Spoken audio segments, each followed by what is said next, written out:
اهلا بيكم. النهارده هنعمل مع بعض وصفة حلوة جدا، لا غنى عنها طبعا في الدايت، واهم حاجة ان احنا نعملها بطريقة صحية.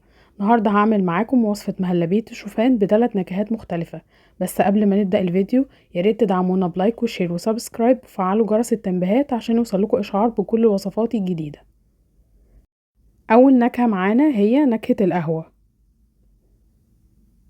علشان نعمل مهلبية محتاجين كوباية لبن، عليها 2 معلقة معيارية من دقيق الشوفان، هنحط لهم معلقة صغيرة من السكر، وهندوبهم مع بعض الأول على نار هادية.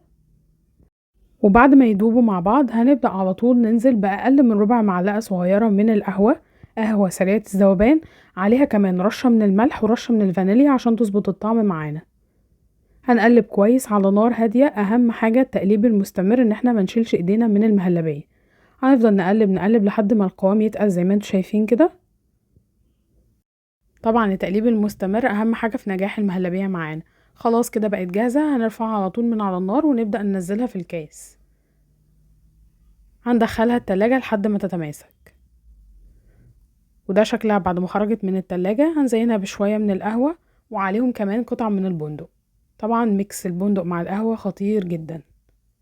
وده شكل قوام المهلبية زي ما انتوا شايفين كده، حلوة جدا. تاني نكهة معانا نكهة القرفة. بنفس الخطوات هنحط كوباية من اللبن، عليها 2 معلقة معيارية من الدقيق الشوفان، هنخلطهم مع بعض لحد ما يدوبوا بس.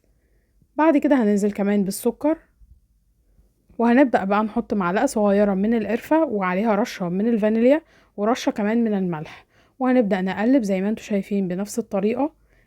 طبعا زي ما قلتلكوا تقليب مستمر لحد ما القوام يبدأ يتقل معانا. طبعا بنعمل خط فيها كده، هنلاقي نلاحظ ان المهلبية بتاخد وقت على ما ترجع كده، قوامها هيبقى المظبوط معانا.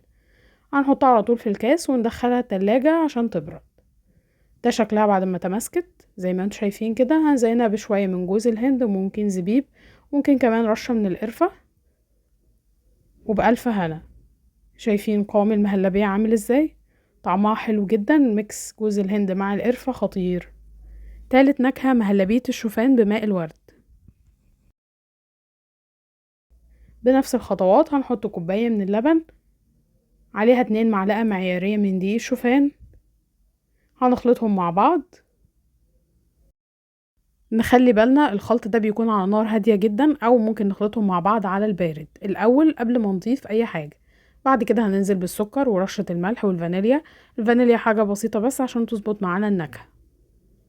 هنقلب شوية لحد بقى ما القوام يبدأ يتقل معانا كده، ما يبقاش تقيل قوي. هننزل على طول بمعلقة صغيرة من ماء الورد وهنقلب. هنلاحظ خلاص ان هي بدأت تتقل معانا ووصلت للقوام المهلبية المطلوب. زي ما قلت لكم هنعمل خط كده، هنلاقيها يعني مش بترجع بسهولة لمكانها كده، بقى قوام المهلبية المطلوب. هننزل على طول بيها